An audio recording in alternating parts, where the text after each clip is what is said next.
सब संता सो विनती सतगुर सुपरनाम हृदय हरि गुरु बैसियो गुरु तत्व विचार बात विचार को विरध है कोई बात की वाचक पुकारे हो राम जी मेरी बुद्धि तो चुचम है मुँह पे कहीं न जाए हर गुण कृपा कीजियो जब सब सुना गुरु समरथ अपुधिन्न हो जन भक्त राज महाराज शिष्य शरण मेरा कियो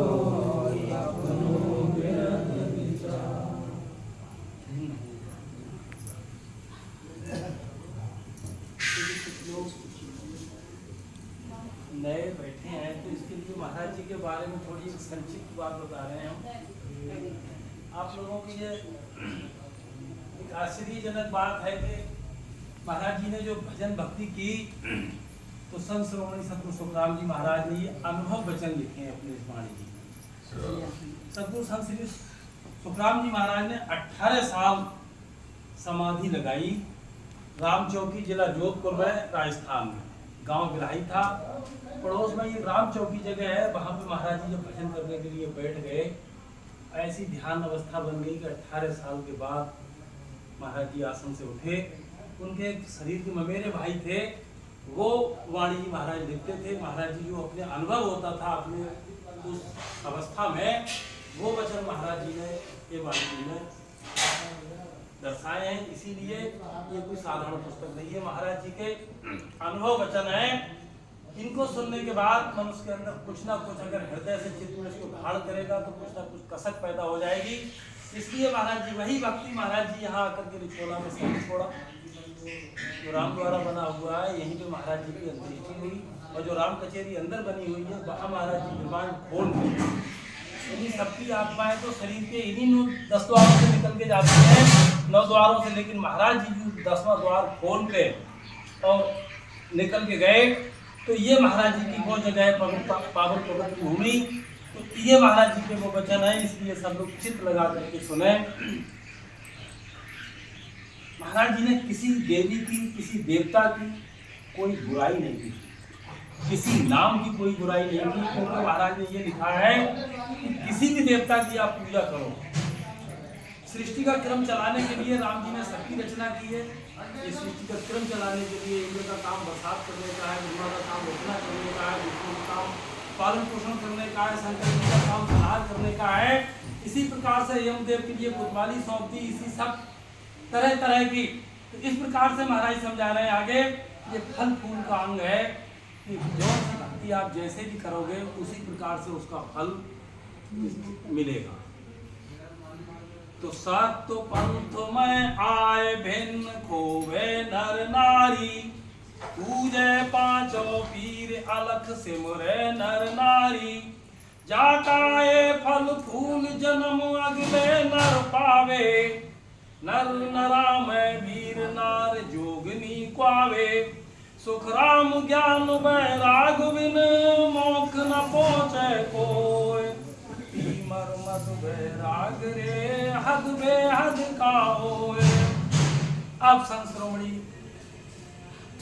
सुख सम्राट सतगुरु जी महाराज समझा रहे हैं कि सत्य पंथ में आए इस संसार के लोग शक्ति की पूजा करते हैं शक्ति के पंथ में आकर के तो महाराज कहते हैं भिन्न खोवे नर नारी। भिन्नता, भिन्नता का मतलब बिल्कुल और किसी की उपासना ना करे, केवल उसी पंथ की आराधना करे, उसी पंथ को पकड़ के। और महाराज समझा रहे हैं अलग सिमरे नर नारी तो क्या होगा, इस जा का एक फल फूल जन्म अगले नर पावे। अगर कोई स्त्री इस काम को करती है तो वो जोगनी बनेगी, और पुरुष इस काम को करता है तो वो नर में वीर बनेगा। इसका ये फल मिलेगा इसके लिए। आगे महाराज जी क्या समझा रहे हैं, जो तीव्र वैराग है और मत वैराग है, ये भी दोनों भक्तियां जो है वो हद और बेहद तक की है। और आगे महाराज क्या कह रहे हैं, अब इसी सख्त पंथ की बात कह रहे हैं। अगर इसको कोई पूर्णतया निभा जाए, जैसे महाराज ने कहा कि भिन्नता खो दे। अब अगले महाराज क्या कह रहे हैं कि सख्त पंथ में आए ज्ञान ध्यान नहीं जाने, संग खेले नर नार नित्य कर्मादिस ताणे, जाका ए फल फूल जन्म अगले नर पावे, नर ओए सासी साटिया नार वे स्वा पावे, सुखराम ज्ञान वैराग बिन मोक्ष न पहुंचे कोई, तीमर मत वैराग रे हद वे हद का होए। इसी सख्त पंथ में अगर कोई डिग जाए, पंथ में तो चल रहा है लेकिन डिग गया ये कि जो उसके नियम और जो उसके वो है उसको पूरी तरह से अगर वो नहीं निभा पाया, तो महाराज जी क्या कह रहे हैं, सख्त पंथ में आए ज्ञान ध्यान नहीं है, उसका ज्ञान और ध्यान नहीं करे। क्या करते हैं, संग खेले नरनार, नारी पुरुष दोनों साथ साथ रहे और नित्य कर्मा दिस्ता है, रात दिन कर्मों में ही लगे रहे। तो महाराज जी कहते हैं नर हो सासी साठिया, नर तो सासिया बनेगा और स्त्री वेश्या बनेगा। इसका ये फल फूल मिलेगा उसे कि नर है तो वो सासिया होगा और स्त्री जो है वो वेश्या कहलाएगी। आगे महाराज क्या कह रहे हैं, अब शिव मार्ग की बात कह रहे हैं। शिव मार्ग में आए सांच बिन पाँव न मेले, पांचों इंद्री जीत उलट ब्रह्मांड में खेले, जाता है फल फूल जन्म अगले नर पावे, सकत लोक ही लोक ज्योतिक में ज्योत समावे, सुखराम ज्ञान वैराग बिन मोक्ष न पहुंचे कोई, तीव्र मत वैराग रे हद बेहद का होए। अब संत शिरोमणि सदगुरु सुखराम जी महाराज फिर समझा रहे हैं कि शिव मार्ग में आए, शिव की भक्ति कर रहे हैं लोग, संसार में बहुत कर रहे हैं। तो महाराज कहते हैं शिव मार्ग में आए सांच बिन पाँव न मेले, सच बात करें, झूठ बात ना करें, कभी झूठी मतलब उस बात के लिए महाराज कह रहे हैं। और पांचों इंद्री जीत, पांचों इंद्रियों को जीत करके और उलट के ब्रह्मांड में चला जाए, तो भी महाराज जी कहते हैं कि जाका ये फल फूल जन्म अगले न पावे। तो उसका क्या होगा कि वो सकत लोक को लोक, शक्ति के लोक को लोक कहे और ज्योति लोक में जाकर के समा जाए। उसका ये पराक्रम है, यहीं तक उसकी पहुंच है, इससे आगे और कुछ नहीं। महाराज कहते हैं जब तक उसे ज्ञान वैराग नहीं होगा तब तक मोक्ष की प्राप्ति नहीं। मोक्ष का मतलब यह है कि बार बार जन्म मरण का चक्कर लगा है, इससे छूटने का जो विधान है वो मोक्ष गति है। और संसार में सबसे बड़ा दुख यही है, इससे बड़ा और संसार में कोई दूसरा दुख है नहीं। आगे महाराज जी क्या कह रहे हैं कि नित्य उठ कर स्नान परत चूके नहीं कोई, ऐसा प्रण व्रत धार नार नरी दोई, तो जाका है फल फूल जन्म अगले नर पावे, रूपवंत देह जूण भावे जड़ जावे, सुखराम ज्ञान वैराग बिन मोक्ष न पहुंचे कोय, तीमर मत वैराग रे हद बेहद का होए। अब संत शिरोमणि संत सिरमौर सतगुरु सुखराम जी महाराज फिर समझा रहे हैं कि नित्य उठकर स्नान, रोजाना जो कोई अगर ऐसा व्रत धारण कर ले, ऐसा कोई व्रत धारण कर ले कि हम बगैर, बहुत से लोग ऐसे होते हैं भैया बगैर नहाए कोई चीज खाते पीते नहीं, बहुत लोग ऐसे, बहुत लोग ये करते हैं संसार में, करो। लेकिन महाराज जी कहते हैं इसका पहले परिणाम भी तो जान लो, मिलेगा क्या, ऐसा करने से मिलेगा क्या, वो बात महाराज जी ने समझाई है इस ग्रंथ में। तो महाराज जी कहते हैं क्या करें, नित्य उठकर स्नान परत चूके नहीं कोई, इसमें कोई चूक ना हो किसी प्रकार की। तो महाराज जी कहते हैं कि ऐसा प्रण व्यर्थ धार, ऐसा ले, नारी हो चाहे नर हो, ऐसा महाराज जी कहते हैं जा काए फल फूल जन्म अगले नर पावे, तो इसका ये फल मिलेगा। क्या फल मिलेगा उसका? देह।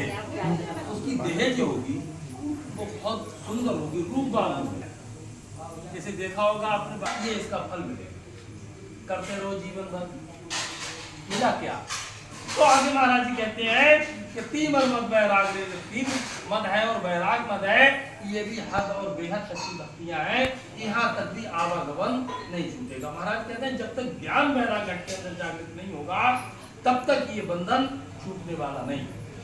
आगे महाराज आगे क्या कह रहे हैं कि सती पुरुष जग माय नित्य पूर्ण विचारे, ननो भनो सोनाय देह लग देणो धारे, जाकाए फल फूल जन्म अगले नर पावे, माया सुख विलास जूण भावे जिम जावे, सुख राम ज्ञान वैराग बिन मोक्ष न पहुँचे कोय, तीमर मत वैराग रे हद बेहद का होय।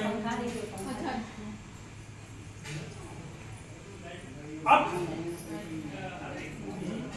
संत श्रोमणी सतगुरु जी महाराज फिर समझा रहे हैं, सती पुरुष जग माय नित्य उत्पन्न विचार है। तो महाराज कहते हैं कि कोई स्त्री हो, पुरुष हो, सती हो, तो महाराज जी कहते हैं कि नित्य पुण्य का विचार करें कि हम रात दिन पुण्य ही कार्य करते रहे। सती पुरुष जग माय नित्य उत्पन्न विचार है। और यहाँ तक महाराज जी कहते हैं ननो बड़ो तो आए, छोटी मोटी बात की बात नहीं कह रहे महाराज जी। अगर कहीं देह भी देनी पड़ जाए, अगर पुण्य के काम में कहीं देह भी अगर देनी पड़ जाए, दिए लोगों ने, महाराज दधीच ने आप देखिए अपना शरीर की अस्थियां दान में दे दी। सिंह महाराज ने कबूतर की रक्षा के लिए अपने शरीर का मांस काट के और तोल दिया। इसी प्रकार से हरिश्चंद्र स्वयं पूरे सादेह शरीर पे गए। इस प्रकार से कितने लोग ऐसे हुए संसार में, ये तो चलो बड़े बड़े लोग हुए, कितने लोग ऐसे हुए। तो महाराज जी कहते हैं कि जो रात दिन पुण्य का ही विचार करे और इसमें भी कोई चूक ना हो, और ननो भणो सोना है, छोटी मोटी बात की बात नहीं कह रहे महाराज जी। अगर कहीं देह भी देनी पड़ जाए तो भी देने में ना चूक करे, तो भी दे दे। तो महाराज जी कहते हैं कि जा काए फल फूल जन्म अगले न पावे, उसे क्या मिलेगा? माया सुख विलास, उसके लिए माया का सुख मिलेगा और इसी का वो विलास भोग भोगेगा। तो महाराज कहते हैं वो किसी भी योनि में चला जाए, लेकिन उसके लिए वो पूरी उसका सुख भोगे, क्योंकि उसने पुण्य किया है। और पुण्य का जब उसे अनंत होकर के फल मिलेगा तो फिर वो उसी का भोग भोगेगा संसार में आने के बाद। तो महाराज कहते हैं सुख राम ज्ञान वैराग बिन मोक्ष न पहुंचे कोय, और तीमर मत वैराग रे हद ले। फिर महाराज जी क्या कह रहे हैं आगे? अब तीव्र वैराग की बात समझा रहे हैं महाराज जी। तीव्र वैराग क्या है, इस चीज को समझो। तीमर ओ वैराग प्रेम साहिब सुंभारी, सिमरण पुण्य विचार शुभ कर्मा सुनियारी, जाता है फल फूल जन्म अगले नर पावे, सुजस बदे संसार को पुण्य कहावे, सुख राम ज्ञान वैराग बिन मोक्ष न पहुँचे कोय, तीमर मत वैराग रे हद बेहद का होय। अब महाराज जो तीव्र मत की बात कह रहे हैं, तीव्र वैराग की बात कह रहे हैं, तो तीव्र मत ये है, क्या है कि प्रेम जो है वो साहेब से बहुत भारी प्रेम है, राम जी से भारी प्रेम लग जाए। और क्या करें? सिमरण करें, सिमरण करें और पुण्य का ही विचार करें, पुण्य करता रहे। तो महाराज जी कहते हैं और शुभ कर्म जितने हैं, अच्छे अच्छे कार्यक्रम हैं, उनको करें। तो महाराज जी कहते हैं उसकी यारी हो जाए काय से? शुभ कर्मों से, अच्छे काम करने से उसकी यारी हो जाए। तो महाराज जी कहते हैं जा का एक फल फूल जन्म अगले न पावे, तो उसको क्या मिलेगा? ये सुजस बंधे संसार, संसार में तो उसका यश फैलेगा। जैसे कर्ण, क्या हुआ कि रात दिन दानी तो करते रहे, आज भी दानियों में अगर कई बात आती है सबसे पहले कर्ण का नाम लिया जाता है। ऐसे ही महाराज कहते हैं कि संसार में उनका यश फैलेगा, सुजस बंधे संसार। और स्वरण को, और जब ये शरीर छोड़ के जाएगा तो देवलोक में जाकर के बाद उसे इंद्र की पदवी प्राप्त होगी। जैसे राजा बलि को आप देख लो कि उन्होंने भी जो भी चीज मांगी जिसने वो चीज उसने उठा के दे दी। इसी प्रकार से महाराज समझा रहे हैं कि क्या हुआ, संसार में सुजस बना है और सुरन की देवी इंद्र की पदवी उसके लिए मिल जाए, लेकिन ये आवागमन जो है वो नहीं छूटेगा, गर्म उसका नहीं छूटेगा। जब उसकी सुकृति खत्म होगी तो उसे गर्भ में फिर आना पड़ेगा और फिर उसे जन्म धारण करना पड़ेगा। यही सबसे बड़ा दुख है, इससे बड़ा और संसार में कोई दूसरा दुख है नहीं। आगे महाराज समझा रहे क्या है कि मद सुन ओ बैराग घेर पांचों घर लावे, एक ब्रह्म को ध्यान धर्म सभी छिटकावे, जाता ए फल फूल जन्म अगले नर पावे, मिले ब्रह्म में जाए उलट पाछो नर आवे, सुखराम ज्ञान बैराग बिन मोक्ष न पहुंचे कोई, तीव्र मद बैराग रे हद में हद का होए। अब परम पूजनीय गुरुदेव मद बैराग की बात कह रहे हैं कि मद बैराग में क्या होता है, मद सुन ओ बैराग घेर पांचों घर लावे। ये पांचों इंद्रियां है ना, इनको घेर के और अपने में इनको समेट के रखे, अपने में इन पे विजय प्राप्त करके इनको समेट के अपने में रखे। मत सुन ओ बैराग घेर पांचों घर लावे, एक ब्रह्म को ध्यान, मात्र सिर्फ एक ब्रह्म की आराधना करे और दूसरे किसी को भी ना माने। तो महाराज जी कहते हैं एक ब्रह्म को ध्यान धर्म सभी छिटकावे, और आन धर्म जितने भी हैं उन सबको छोड़ दे, सबको छिटकावे, तो जा काए फल फूल जन्म अगले नर पावे। तो महाराज कहते हैं कि मिले ब्रह्म में जाए, तो क्या होगा कि वो ब्रह्म में जा करके मिल जाएगा। मिले ब्रह्म में जाए उलट पाछो, लेकिन जब ब्रह्म में मिल जाएगा तो हम पहले भी ब्रह्म थे, अब जब हम ब्रह्म में फिर मिल गए आना तो फिर पड़ेगा। जब हम पहले ब्रह्म से आ गए अब उसी में जाकर के फिर मिल गए तो आना तो फिर पड़ेगा। महाराज जी यही बात समझा रहे हैं कि अगर कर ही रहे हो संसार में, अगर भक्ति कर रहे हो तो उस भक्ति को करो कि जिससे आवागमन, जो हमें बार बार संसार में इतना बड़ा दुख है झेलना पड़ता है, ये ना झेलना पड़ता। संत सहजो भाई जी ने लिखा कि मृत्यु की वक्त कितनी बड़ी पीड़ा होती है मनुष्य को, कितनी बड़ी सहजो मृत्यु के समय पीड़ा होए अपार, और बिच्छू डंक हजार जो तन लागे एक सार, जैसे 1000 बिच्छू एक साथ डंक मार दे, इतनी बड़ी पीड़ा मनुष्य को मरते वक्त होती है। अब वो कहे किससे उस दुख के लिए, तो इस प्रकार से महाराज समझा रहे हैं अगर धारण करना है उस व्यक्ति को धारण करो जिससे कि हमारा आवागमन जो है वो मिट जाए, हमें बार बार इस दुख में ना आना पड़े। ये बात महाराज समझा रहे हैं, मिले ब्रह्म में जाए उलट पाछो न रावे, सुखराम ज्ञान वैराग बिन मोक्ष न पहुंचे। ज्ञान वैराग के बगैर कोई मोक्ष नहीं जा सकता, और तीमर मत वैराग रे हद बेहद। अब महाराज ज्ञान